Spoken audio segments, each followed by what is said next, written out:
نور على مر الزمان تألقا وأضاء للدنيا طريقا مشرقا، وهدى من الرحمن يهدينا به للصالحات وللمكارم والتقى. نور على مر الزمان تألقا وأضاء للدنيا طريقا مشرقا، وهدى من الرحمن يهدينا به للصالحات وللمكارم والتقى. هذا كتاب الله أعذب منهل أنعم به من مورد لمن استقى. قد صانه رب العباد بحفظه وحماه حتى لا يضيع ويخلقا. طوبى لمن حفظ الكتاب بصدره فبدا وضيئا كالنجوم تألقا، وتمثل القرآن في أخلاقه وفعاله، فيه الفؤاد تعلقا،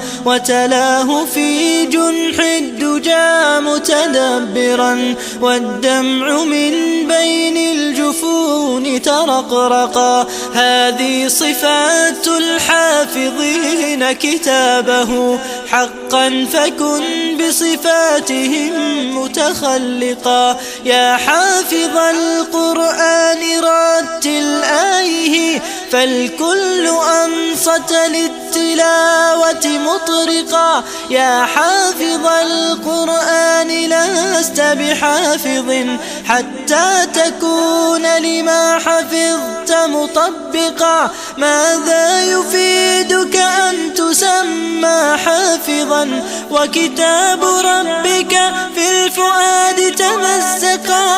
يا أمتي القرآن حبل نجاتنا، فتمسكي بعراه كي لا نغرقا، ولتجمعي حول الكتاب شتاتنا حتى نزيل تناحرا وتفرقا، ولتجعليه محكما في أمرنا، وثقي بوعد الله أن يتحققا. يا أمتي القرآن حبل نجاتنا، فتمسكي بعراه كي لا نغرقا.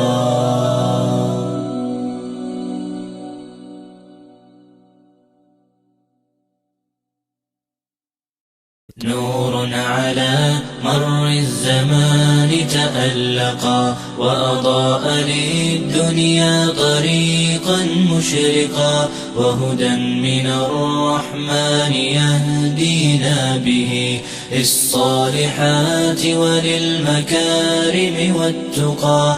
نور على مر الزمان تألقا وأضاء للدنيا طريقا مشرقا، وهدى من الرحمن يهدينا به للصالحات وللمكارم والتقى. هذا كتاب الله أعذب منهل أنعم به من مورد لمن استقى. قد صانه رب العباد بحفظه وحماه حتى لا يضيع ويخلقا. طوبى لمن حفظ الكتاب بصدره فبدا وضيئا كالنجوم تألقا، وتمثل القرآن في أخلاقه وفعاله، فيه الفؤاد تعلقا، وتبال نجاتنا، فتمسكي بعراه كي لا نغرقا.